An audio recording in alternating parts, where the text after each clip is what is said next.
అందరికీ నమస్కారం. హరిశయన ఏకాదశి శుభాకాంక్షలు.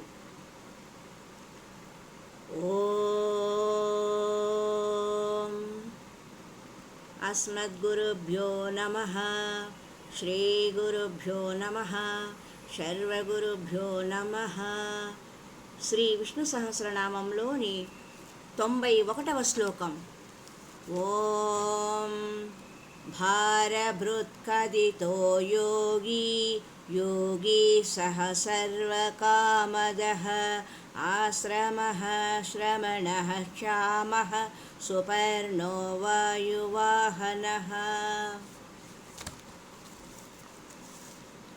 అందరి భారాన్ని వహించి 10 మందిలో పేరు ప్రతిష్టలు పొందిన పరమయోగి ఈ వంశవర్ధనుడు. అతని వంశం ప్రయోజనరహితంగా పెరగలేదు.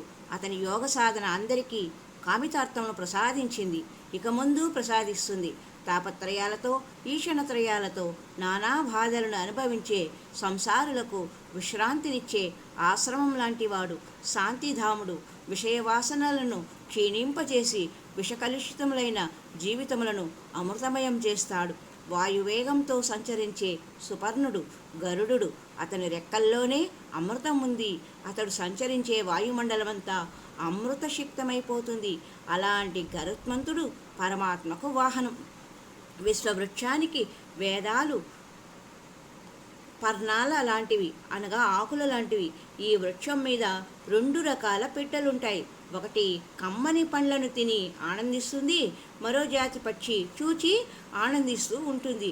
ఆ చూచి ఆనందించే పక్షి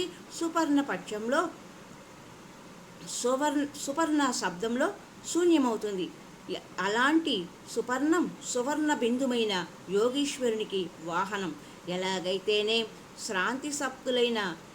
శాంతి కాముకులకు శాంతిని ప్రసాదించే భారం పరమాత్మ తన మీద పెట్టుకున్నాడు. ప్రపంచమంతా తాను అయిన పరమాత్మకు ప్రజలు భారమా? హరి ఓం తత్సత్. ఓం నమో నారాయణాయ. ఓం నమో నారాయణాయ. ఓం నమో నారాయణాయ.